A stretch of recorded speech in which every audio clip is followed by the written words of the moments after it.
All right, so I had checked out the specs on this, and this old 2009 motherboard appears to be have a dual core, uh, Core 2 Duo, and it appears to be basically two cores. So some of the Core 2s could be more than two cores, which is kind of confusing. Um, I shoved it in here, but I wasn't going to change it, but I decided, you know what? Um, I want to see if this is any good. I don't know if it's any good. We have a chip in here in this anti-static bag, and we're going to boot this thing up real quick. Okay. So the chip is a Intel. If I can get it to focus. It's a Core 2 quad. It looks like it's from 2005. 2.4 gigahertz. I don't know. That might not be a very good chip to run. I don't know. The one in here, I would say, is probably newer than that, but it's only two cores. So, I need like some kind of PC benchmark thing, you know? That would be kind of cool to do, where I could see like an actual like stress test on this thing. So this one here isn't really going to be as simple to remove as some of the newer ones. Why does this thing say it's entering power saving mode? I'm waiting for this thing to boot up so I can pull up the info on the chip real quick before we start tearing this thing apart. I've only got one stick of RAM in here, because I was doing stuff earlier and testing all the other different sticks to see which ones worked and which ones didn't. All right, so from what I could tell, that this is probably a lot newer.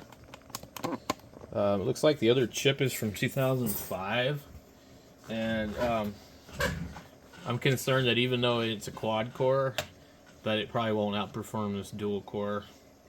Let's go pull up the specs on this. There should be also a better way for me to look at all the information on this particular computer. I just don't remember all the ins and outs of all this stuff. Like, kind of getting back into fiddling around with computers is something I haven't done for a number of years because it just wasn't that important. Okay, so we have an Intel Core 2 Duo CPU, an e8400. It's 3 gigahertz, and then it says something underneath that, 2.67 gigahertz. So if we wanted to look that one up, we'll click on it and click copy, and then I don't know if it'll show us what the motherboard is in here.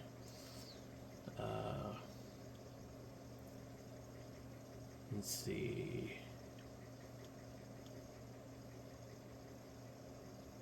And it thinks this is an E machine, which is pretty funny. The hard drive is the only thing that came out of an E machine originally. Let's see if we have any other things that we can look at here.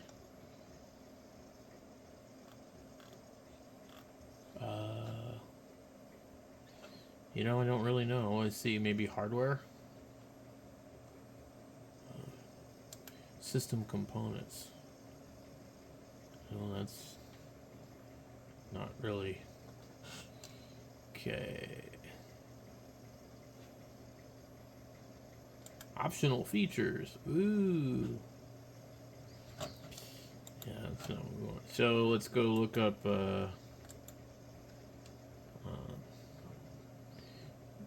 system, disk management, computer management, device manager, task manager. Oh, maybe device manager. I don't know. Seems like that's probably not going to pull up anything special. Okay, system devices. System devices, storage controllers, processor. Okay.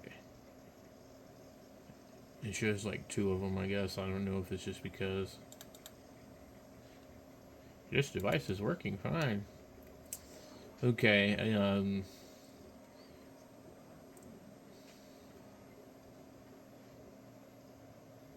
let's see what the display adapter is. A NVIDIA GeForce 210. When we get in here to, I want to first look up the processor, then I'm going to go check all the other specs. We just kind of need to get an idea where we're at on this motherboard and processor and all that.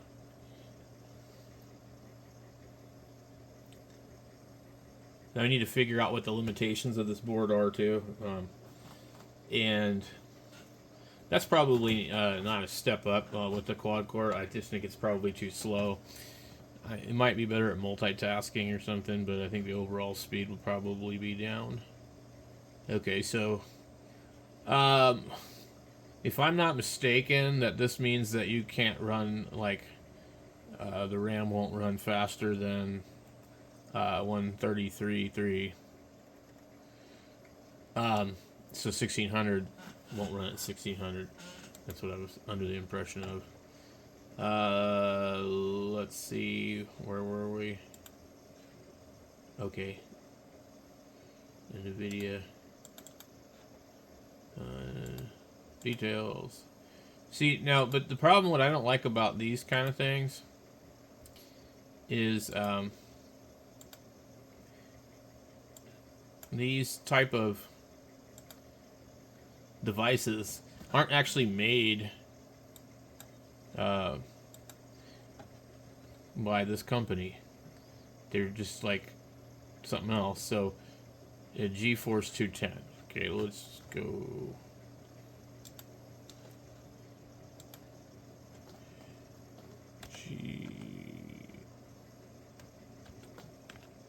GeForce.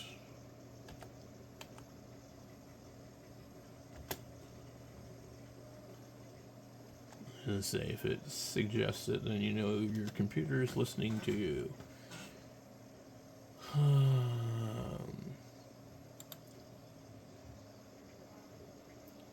Okay, let's just look up the specs on this. See what it is. That's kind of what it looks like, but not exactly. And it just depends on who made it. 16 cores. Okay, so this is exactly basically the same as this one here, which this one I know that I bought from Fry's Electronics, and this is 512 DDR3 HD 4550. Now, if I pull that card out of there, it probably will say something different on it, but the GeForce was a graphics card by NVIDIA, launched in October 12, 2009. Okay, so built on the 40nm process and based on the GT218S graphics processor. It is a variant. The card supports DirectX 11.1, even though it supports Direct 11. The feature level is only 10.1, which can be problematic with many DirectX 11 and Direct 12 titles. The graphics processor is a relatively small chip with a die area of 57 millimeters squared and 26 million transistors. It features 16 shading units, 8 texture mapping units, and 4 ROPs.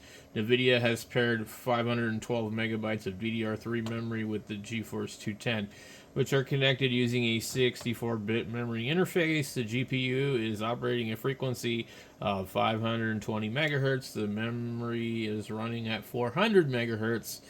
Being a single slot card, the GeForce does not require an additional power connector. Its power draw is about 30 watts maximum, 31 watts. Display output includes DVI, blah, blah, blah.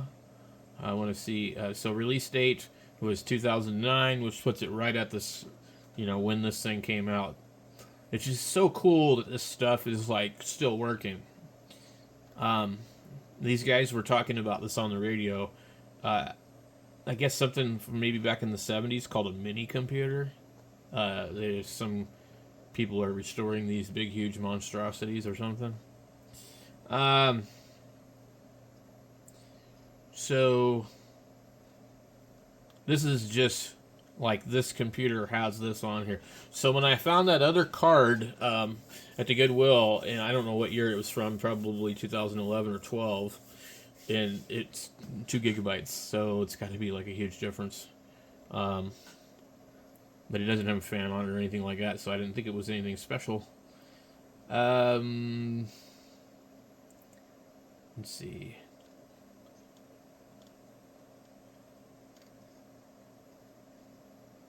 Anyway, who knows when they discontinued it? It doesn't really matter. Is the GT210 still viable for a web browsing YouTube GPU? Is the G4 210 a bad piece of old hardware? Let's click on this and see what... Sorry guys, down the rabbit hole we go.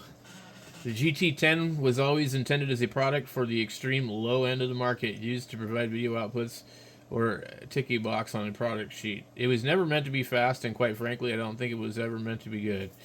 Hence why I'm not even sure if the term bad applies here. Continue reading. As performance is concerned, it gets trashed by any iGPU from the last 6 to 8 years, as it is pretty much on par with an iGPU on Sandy Bridge CPUs. Assuming your PC has on-die Intel HD series integrated graphics in the first place, it's likely they'll be faster than the GT10, 210, and even those that aren't far behind. And there I go knocking stuff off the table. Let's see. The GeForce 210 is an older graphics card model. It was released by NVIDIA in 2009. By today's standards, it would be considered weak and outdated graphics card. Compared to modern GPUs, the GeForce 10 had very limited capabilities. It lacks the processing power, memory bandwidth, and feature sets of much more recent graphics hardware. For any kind of demanding gaming or graphic-intense tasks, the GeForce 210 would provide a poor user experience and likely struggle to run most modern games and applications at acceptable frame rates or quality settings. While it may still be functional for desktop use and simple tasks, the 210 would be considered a poor choice for any kind of modern performance-oriented computer needs. Interesting. Well, I'm not surprised. But we're also talking about, we have a 2009 motherboard, we have a 2009 processor, we have a 2009, everything. In fact, back in the day, I think a lot of these computers would have had a 1 gigahertz or 1 gigabyte card in each one of the 4 slots. So, Okay. So we got that. We've looked up our processor. We need to look up the other processor. Let's see. Intel Duo Quad. And there's a number for it. I gotta find it. I have it over here, and I pulled it up on the other computer.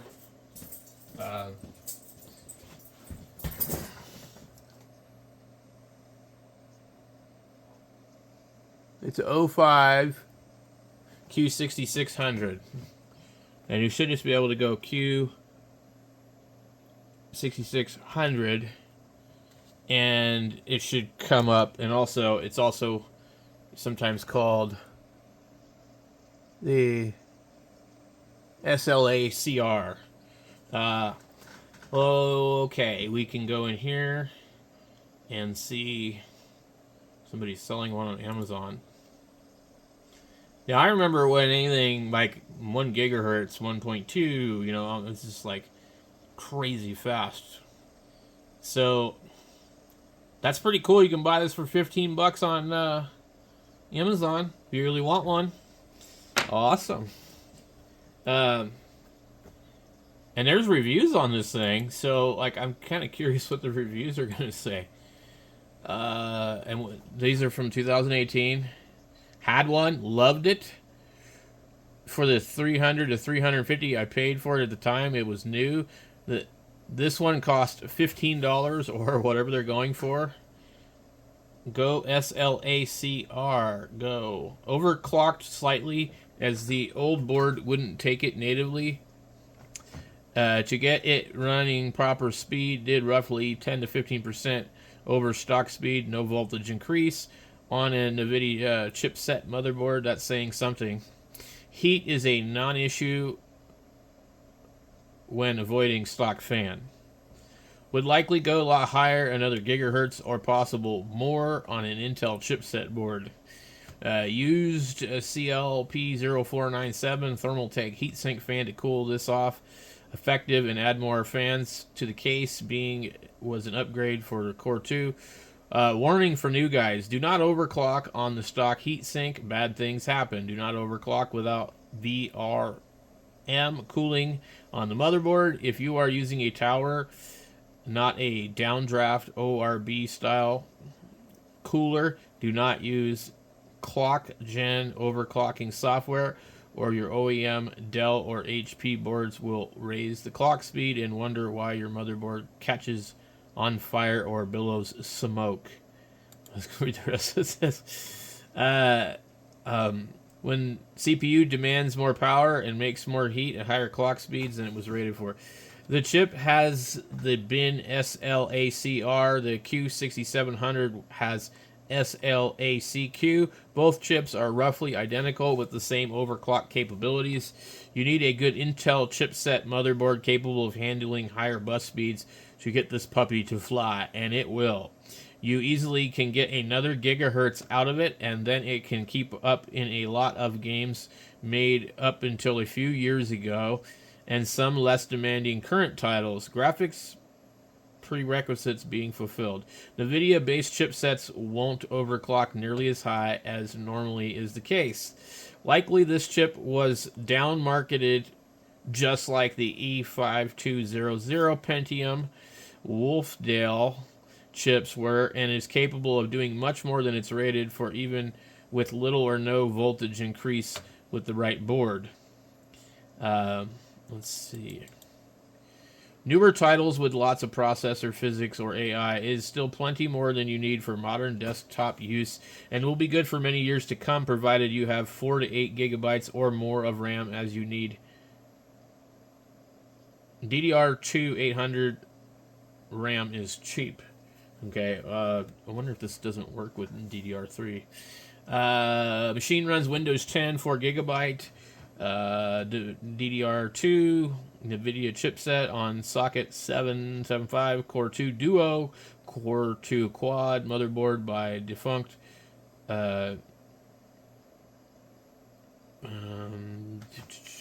Hard drive based OS, no SSD.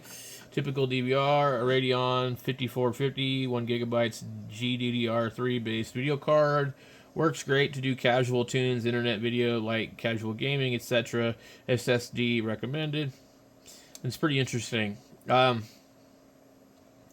says 45nm quad, not a good investment yet.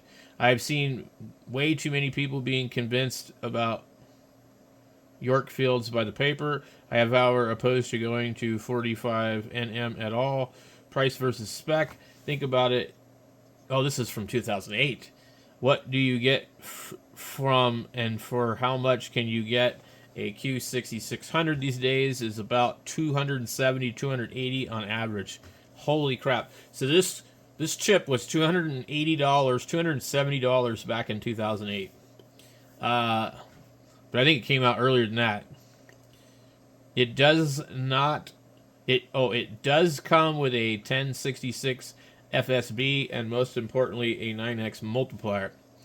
Now, looking at the 45nm version, we can throw out the Q9300 as it has less L2 cache and the 7x multiplier. The only comparable quad would be the Q945, it seems, with 12 megabytes L2 cache and 1333 front side bus. Given the q6600 wasn't exactly priced at what the early chart said, because you have to buy so many of them, it's pretty safe to assume the Q945 would be better around 350. Blah blah blah blah blah blah blah. Something in a different language, more in a different language. Somebody posted this 2016. This processor was a great upgrade for my parents. They had the e8400. Like most of these things, I'm like, I don't even know what the hell this crap is. Great value for upgrading to quad-core processing in 2012, but you got to remember that wasn't that long ago then, from when it came out. Like, yeah, they're saying my desktop PC with a dual-core type Core 2 Duo e8400 from 4 years ago just fell short on the spec for a Windows Small Business server, and as the server demands a quad-core CPU as minimum. Fortunately, the motherboard supports numerous quad-core CPUs, and this q6600 came to the rescue. So this is what we have that they're talking about, the e8400, and apparently,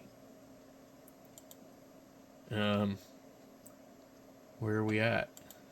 Okay, right here. Apparently, they think it's better. What I like about this quad-core processor, despite the fact that it is a bit dated, is that for the relatively low cost, you can extract more performance out of it, at least 25% more CPU clock, perhaps more.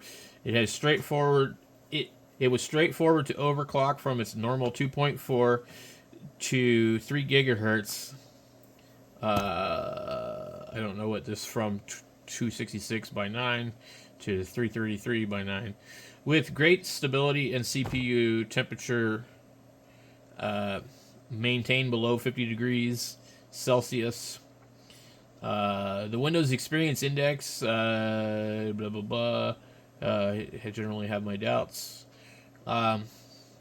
Increased from 6.5 from the Core 2 Duo, just replaced, to 7.3 for this quad.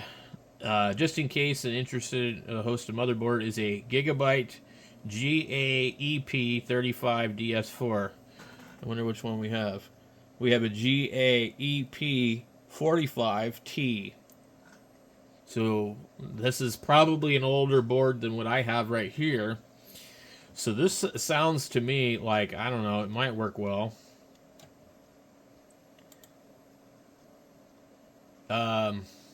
Yeah, so anyway, now let's go ahead and pull up the motherboard. So it's a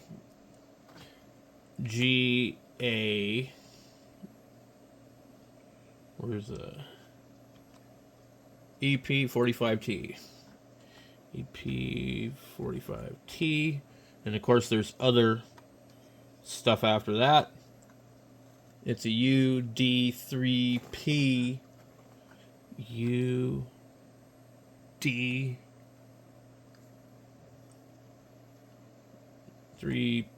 and I think that there might even be even more writing on it.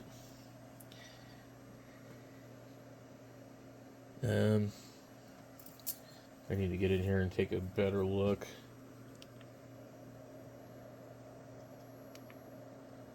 Nope. Okay. And so this says front side bus 1600. I guess that's dual BIOS 1394. DDR3 2200 plus. Interesting. So I'm going to guess that's going to say that the speed can go even faster than normal. Okay, so I think we have it. All right, so, and I don't know if this is from their website. Yeah, it is. I wonder if they say exactly when this thing came out. Ultra durable, blah, blah, blah. Supports 4, 5 NM and Intel Core 2 multiprocessors with frontside bus 1600. Native support of dual channel DDR3 2200 plus for remarkable system performance. 2 PCI built-in TPM chip, 2 GB Ethernet LAN, patented dual BIOS. Supports Dolby home theater audio, and that's why it was in that other thing, the home theater thing. Blu-ray playback, supported by Blu-ray playback, blah, blah, blah. I mean, this was like a really nice board in 2009.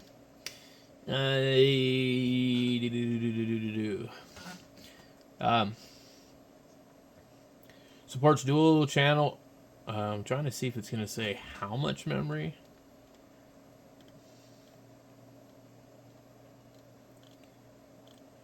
Now, if I hadn't gotten my storage unit ripped off when I moved to Redding, California from Washington, I would probably still have my old gigabyte board. I don't remember what one it was. It might have even been this one. It was from 2009, so it was either this one or I think it was probably that one the people were talking about, the 35. And I bought it at Fry's. So this has EasyTune 6. The problem is it's really hard to get the software anymore. And so you can overclock and do all this, over voltage. It's really a nice board for all this stuff. Yeah, so it supports the Dolby home theater, which, there's a sticker right on the front of the case. What I'm really thinking of doing, guys, is I'm thinking of putting this back into the home theater case and setting it up in all its glory and just letting it do its thing for that. And then put the other board in here and do something else. Unfortunately, we can't make Vista work anymore because they decided that you're not going to do that. Okay, we have specifications, support. And what I want to know is, okay, CPU supports Intel Core Extreme Processor, Core 2 Quad processor, Intel Core 2 Duo processor, Pentium Extreme Edition, Pentium D, Pentium 4. I think that's what I had in mind, was a Pentium 4, my old one. Pentium 4, Celeron, front side bus 1600, 133, 1066, and 800. Chipset Northbridge, Southbridge, memory. Okay, so 16 gigabytes is as much as you can put in this thing. Okay, so 4 by 1.5 volt DDR3 socket supporting up to 16 gigabytes of memory. Dual channel support for DDR3 2200. And if I recall correctly, the board that I had DDR2 still. It was like this one, but it didn't have DDR3. But I might be wrong. I can't remember anymore. 2009 was such a long time ago. And let's see here. We have expansion slots, storage interface, IDI connection, 2 SATA, 3 gigabyte. Oh, they're slow ones. I didn't know that. I thought these were 6. Okay, so 2 by SATA 3, and then the G SATA, which is some generic ass gigabyte driver. So these are 3 gigabytes a second. So this computer is limited to that. There's nothing we can do about that. Let's see here. Unique features. So I'm trying to decide if I should swap the two. I've kind of went over everything here. If you're bored enough to follow along with what I'm doing and listen to me ramble, then you probably have a pretty good idea that one is going to work better than the other. Now, it might be possible to overclock this other chip too. I'm kind of curious if we look up this chip. Where we go here. Okay, so I need to click on. Come on. Are you serious? I don't want to type. Copy. And paste. So I don't know if this is 3 gigahertz or 2.67. Okay, is an upgrade from Intel Core Duo.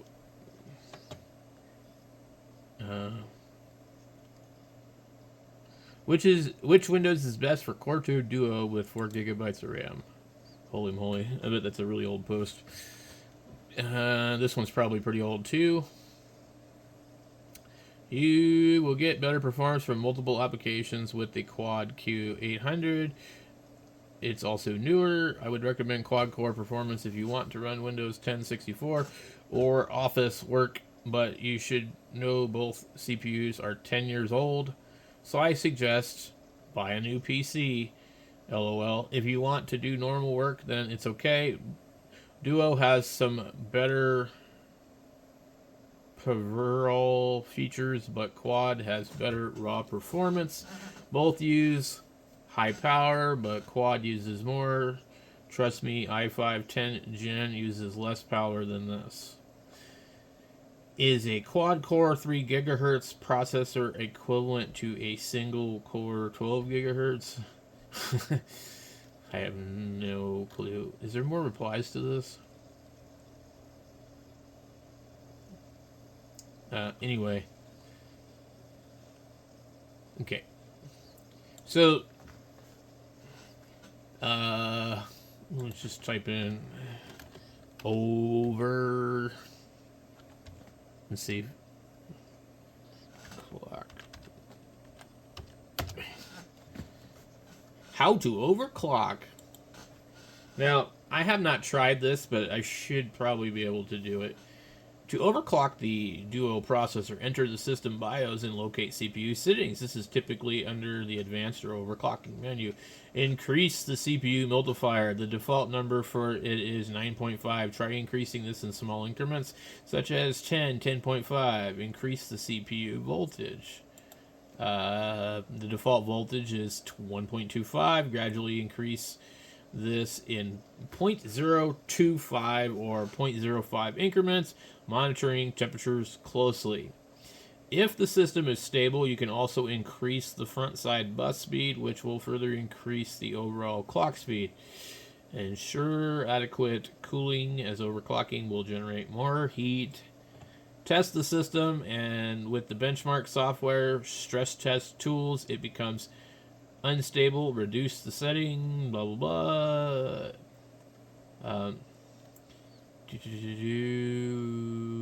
I entered the BIOS setting and fiddled with it. Boot until the Windows. Blah blah blah, and nothing crashed. I ended up able to run it at 420 megahertz x9, so 3.78 gigahertz at 1.4 volts with a stock cooler. The general algorithm is increase the system bus speed above blah blah blah. Reboot, test, Prime 95. Old CPUs like this were still a lot of fun to tinker with. Motherboards were good for a wide variety of processors and different front side bus speeds, so you had quite a range to work with. Even some exotic speeds that were approved only in server parts were available in desktop boards, like the 1600 megahertz front side bus most had available. So you were not able to increase the CPU multiplier, but because of the speed step technology, all lower multipliers were available. So even if you don't overclock, if you set your CPU to work at the same frequency but over a higher speed bus, which was approved by the chipset and motherboard manufacturers, you could actually improve your system performance with going out of spec in any of the components. Well, not all true. Intel was testing waters about how to squeeze more money out of the same product with some customers. So because default settings led to lower performance on some parts, they were able to charge more for some otherwise identical parts. Since this approach didn't scare enough customers to massively jump into paying more, they further enforced product specifications for the next generation, leading to the birth of the K-series. CPU at higher voltages lead to increased heat and increased frequency capabilities. Don't raise CPU voltages if it leads to temperatures over 85 to 90 degrees centigrade at a full load. Anyway, there's lots of really good information, and we could read this all day long. It looks like 4 gigahertz. Anyway, that's pretty crazy. I don't know if the thing is still on here, and we don't have all the RAM installed. So Easy Tune is right here, and it's kind of a pain. It doesn't really function correctly in this version of Windows. I think if I remember correctly, it crashes all the time. So let's see what it does. It probably won't even start. And that's what I seem to remember it doing. And all their boards back in the day had it. The driver can't release to failure. I have no idea what the hell that means, but I've seen it every time I tried to use this thing. The driver can't release to failure. Not the driver can't release due to failure. The driver can't release to failure. Okay, so Easy Tune looks like this. It just tells you, here you have this, Intel Core Duo, technology 45 nm, stepping, voltage. The core name is, it's a Wolfdale. Okay. And I don't know if you would overclock it in here, the multiplier. I just saw it just change. The bus is this. I really don't know. This is really strange. And also you can change a lot of other stuff, but I think this isn't anything changeable. So you have the memory here, and it'll tell you like what it's in it, blah blah blah. And it's really cool. And you have the tuner, and let's see, you have voltages. I don't know if you can actually see it because it has to be, I think, in advanced mode. So we click advance. So you can literally just slide this thing up and change the front side bus speed. Of anything, voltages.